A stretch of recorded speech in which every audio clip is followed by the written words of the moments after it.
Welcome back. This video will begin our administrator series. We'll review the admin dashboard and we'll also take a look at how to input a new request in the system. Now what you're seeing now is the home page, and as I mentioned in the introduction, you can customize the home page yourself, including updating the text or adding new text and uploading your own image. And you'll see that later on in the administrator series in the manage video. But for now, we're going to log in as the administrator, which will take us directly to the admin dashboard. Now, the dashboard gives you a comprehensive view of your entire operation. So if you see here at the top row, we'll start with requests by status. So you'll see your active requests, your inactive requests, and to the right, your requests by type. Scrolling down to the left, you'll see your future calendar items by group. To the right, your accounting totals, and in the middle, your general counts for properties, facilities, groups, etc. Now, an underline in the system indicates that it's a link. So for instance, if I click on the 10 next to properties, it's going to take me directly to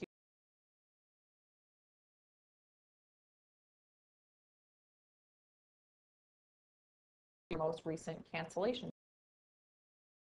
You can see that the dashboard gives you or the person managing this for you easy access to the tools needed to efficiently manage your day-to-day operations.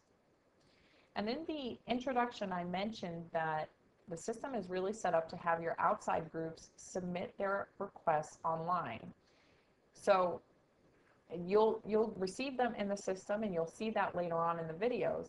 But there may be some instances where your groups are still phoning in their requests or sending you an email with the request, and at which point you're going to need to input that in the system yourself. So let's begin there. And again, we've made it really easy for you to get there right from the dashboard. If you click on New Requests, it will take you directly to the form. Now, your first step is going to be choosing your group. Now you can do that from your drop-down list. You can also do a group search. And once you've selected your group, you're going to give your event a name and description, and then continue on and answer the remainder of the questions on the form. Now, you're going to decide which questions you ask on your form, what information you need to track. So if you see questions here that are relevant to your operation, don't worry, you can remove those from the list. Or if you notice that you need to add more, you can certainly do that as well. I'm just going to take a moment to complete the form. And then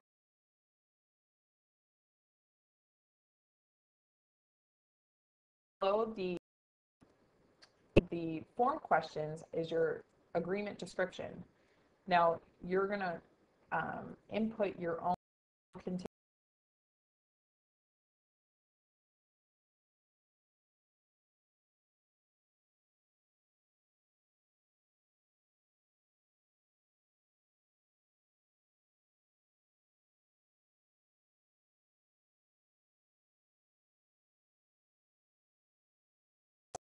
Which is selecting your facility. Now, we are again working as the administrator right now, and we're using the example that our group, the Girl Scouts, has called in with a request. So in this case, maybe the Girl Scouts are not concerned about which property or site that they're holding the meeting at, as long as it's in a classroom. So you'll see with your filter criteria, you can filter your facilities based on the site, the type of the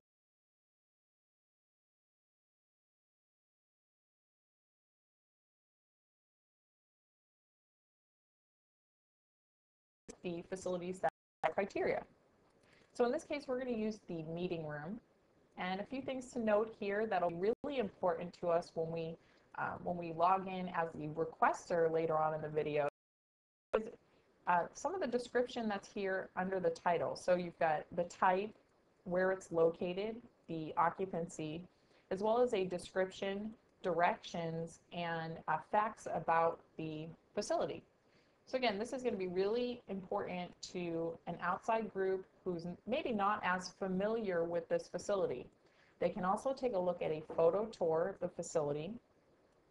They can view the calendar specific to this facility, as well as the pricing. And again, you're going to see this when we log in later in the demonstrations as that outside group or your requester. But for now, as the administrator, we're going to continue to request this facility. And the next step is going to be requesting the date and time, or dates and times. So we click on the calendar and choose a date, choose the time, and then duration. And one thing to note here, that your durations are specific to your facility. So when you're creating your facility profile, you decide what durations you're going to allow that facility to be rented. So in this case, we'll select 2 hours. And now if this was just a one-time event, you could click add date and time, and it will add that one date and time to the bottom. But if this is a recurring event, you can indicate that under frequency. And we'll say weekly for how many weeks, or weekly until a certain date.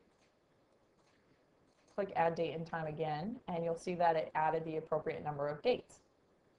One thing to note here at the bottom, under available, this is going to show whether or not that facility is available for your requested date and time, in which case, in this case, all 3 of our dates are. And request allowed refers to when you have a group that you may want them as a group to be able to request a facility at a certain date and time, whether or not it's booked or not. So even if it were unavailable and it was indicated here, that group may have the ability to request anyhow. And that will really allow you as the administrator to prioritize the request and fit people in and kind of maneuver around some of the scheduling conflicts. So now we've got all of our dates and times. They're all available. We're ready to go. So we click continue. And the next step is going to be choosing an arrangement, if needed, for our event. Now your arrangements are going to be specific to your facilities. So in this case, you'll see we have 2 separate arrangements, round table seating as well as classroom seating. You can add and upload an image describing the arrangement so that you're, again, this is going to be really important to your outside group so they know what they're requesting. And we also will have an image library that you can choose images from. And now another thing to note for your arrangements, are there products and services that might be automatically assigned to that arrangement. So you'll see it in a moment when we get to our request summary, but in the roundtable seating, there can be products or services and charges associated with those products and services that are automatically going to add to this event or to this order. And let's go ahead and select the roundtable seating, which will then take us to the request summary, like I just mentioned.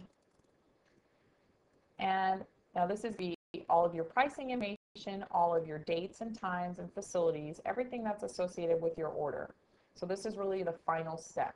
You'll see at the top our first date, that it's a room rental at the meeting room, and the date, the time.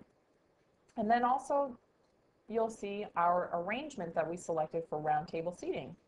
And as I just mentioned in the previous page, there were products and services that are automatically associated with that roundtable seating, and they have been added to the order and the pricing as well.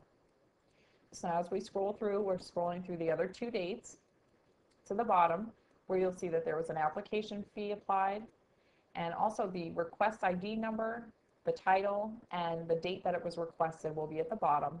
And then, of course, your estimated total at the very bottom. Now at this point, I can submit the request, I can save as an estimate, or I can abandon the request. We're going to go ahead and submit the request.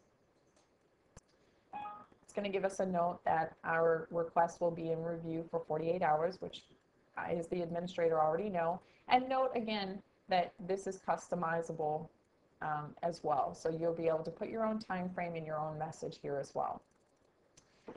Now this concludes the first video in our administrator series in our demonstration for Facilities Connect Pro.